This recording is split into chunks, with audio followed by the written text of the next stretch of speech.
8 তাৰিখৰ দিনা আমাৰ মৰমৰ শিল্পী জুবিন গাৰ্গ ডাঙৰীয়াৰ মৃত্যুৰ বা ৰহস্যজনক মৃত্যুৰ অথবা হত্যাকাণ্ডৰ মুখ্যমন্ত্ৰীয়ে কোৱা মানে হত্যাকাণ্ডৰ চাৰ্জশ্বিট দাখিল কৰিব। আৰু দুৰ্ভাগ্যজনকভাৱে সেইদিনাই অসম চৰকাৰে সেইদিনাই অসমলৈ এজন ৰকষ্টাৰক মাতি আনিছে যাতে আমাৰ জুবিনদাৰ বিষয়টো যাতে তল পৰি যায়।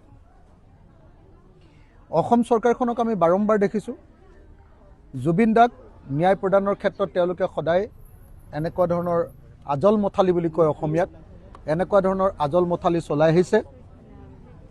অসম চৰকাৰখনে সদায়ে আমি দেখি আহিছোঁ যে জুবিনদাক ন্যায় দিবৰ চেষ্টা কৰা নাই। আৰু সেইকাৰণে অহা 8 তাৰিখে যিদিনা তেওঁলোকে চাৰ্জশ্বিট দিব খুজিছে সেইদিনাই চাৰ্জশ্বিটৰ বিষয়টোক যাতে অসমত আলোচনা নহয়, সেইটোক লৈ যাতে অসমত হুলস্থুল সৃষ্টি নহয়, সেইকাৰণে সেইদিনাই তেওঁলোকে ইণ্টাৰনেশ্যনেল এজন গায়কক, আন্তঃৰাষ্ট্ৰীয় পৰ্যায়ৰ এজন গায়কক মাতি আনি তেওঁলোকে আমাৰ অসমৰ শ্ৰেষ্ঠ এই সময়ৰ শ্ৰেষ্ঠ গায়কজনৰ কথাটোক অতীত কৰিব খুজিছে। মই অতি স্পষ্টভাৱে আপোনালোকক জনাব খোজোঁ যে অসম চৰকাৰে যি ধৰণে চাৰ্জশ্বিট দিব খুজিছে এই চাৰ্জশ্বিটৰ পৰা কেতিয়াও কোনো পধ্যে জুবিন গাৰ্গে ন্যায় নাপায় আৰু জুবিন গাৰ্গৰ হত্যাকাৰীবিলাকে কেতিয়াও ফাঁচী কাঠত নলমে। তাৰ কাৰণটো হ'ল যে হত্যাকাণ্ডৰ বিচাৰ কৰিবলৈ হ'লে সদায় প্লেচ অফ অকাৰেঞ্চ বা য'ত হত্যাকাণ্ড সংঘটিত হৈছে তাত গৈ তদন্ত কৰিব লাগে। কিন্তু আপোনালোকে সকলোৱে জানে যে এতিয়ালৈকে জুবিন গাৰ্গৰ তদন্ত কৰি থকা তদন্তকাৰী গ্ৰুপটোৰ যি IO ইনভেষ্টিগেশ্যন অফিচাৰ অথবা CIO চিফ ইনভেষ্টিগেটিং অফিচাৰ তেওঁলোক কোনেও এতিয়ালৈকে ছিংগাপুৰলৈ যোৱা নাই। গতিকে ছিংগাপুৰলৈ নগৈ গড়গাঁৱৰ বাতৰি দিবৰ কাৰণে যি চেষ্টা কৰিছে ইয়াৰ জৰিয়তে কেতিয়াও জুবিন গাৰ্গে ন্যায় নাপায়। গতিকে যি চাৰ্জশ্বিট দিব কৈছে এই চাৰ্জশ্বিটৰ পৰা কেতিয়াও জুবিন গাৰ্গে প্ৰকৃত অৰ্থত ন্যায় নাপায়। দ্বিতীয়তে মুখ্যমন্ত্ৰীয়ে কৈছে যে তেওঁলোকে আপোনাৰ প্লেচ অফ অকাৰেঞ্চলৈ নগ'লেও আৰু লেটাৰ্ছ ৰগেটৰী বা লেটাৰ অফ ৰিকুৱেষ্ট কোৰ্টৰ জৰিয়তে নপঠিয়ালেও কেৱল MLATৰ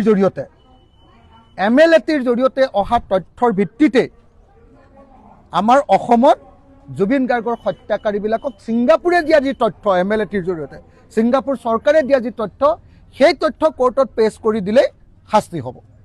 কিন্তু আপোনালোকে সকলোৱে জানে যে ছিংগাপুৰ পুলিচে ইতিমধ্যে যিটো তদন্ত কৰিছে ছিংগাপুৰ পুলিচ ফ'ৰ্চ তেওঁলোকৰ তদন্তৰ প্ৰিলিমিনাৰী ৰিপৰ্টত কৈছে যে জুবিন গাৰ্গৰ মৃত্যুত কোনো ধৰণৰ গণ্ডগোল বা বেমেজালি নাই, ন' ফাউল প্লে বুলি কৈছে।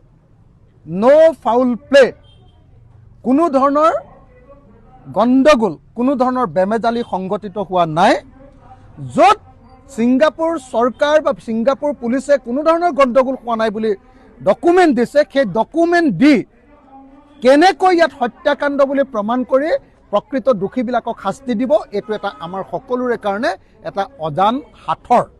সেইকাৰণে মই দাবী উত্থাপন কৰিছোঁ যে চৰকাৰে কাইলৈ বা পৰহিলৈ যদি চাৰ্জশ্বিট দিয়েও সেই চাৰ্জশ্বিটটো যাতে ফাইনেল চাৰ্জশ্বিট নহয়, সেইটো যাতে ফাৰ্ষ্ট ফেজৰ চাৰ্জশ্বিট বুলি পৰিগণিত হয়, সেইটো যাতে কেৱল প্ৰিলিমিনাৰী চাৰ্জশ্বিট বুলি পৰিগণিত হয়, তাৰপাছত যাতে 2-3টা চাৰ্জশ্বিট দিব পাৰে আৰু 2-3টা চাৰ্জশ্বিট দিয়াৰ আগতে যাতে ছিংগাপুৰলৈ গৈ তদন্ত ঘোষণা কৰে, তদন্ত কৰে। তাৰ কাৰণে মই চৰকাৰৰ ওচৰত দাবী জনাইছোঁ।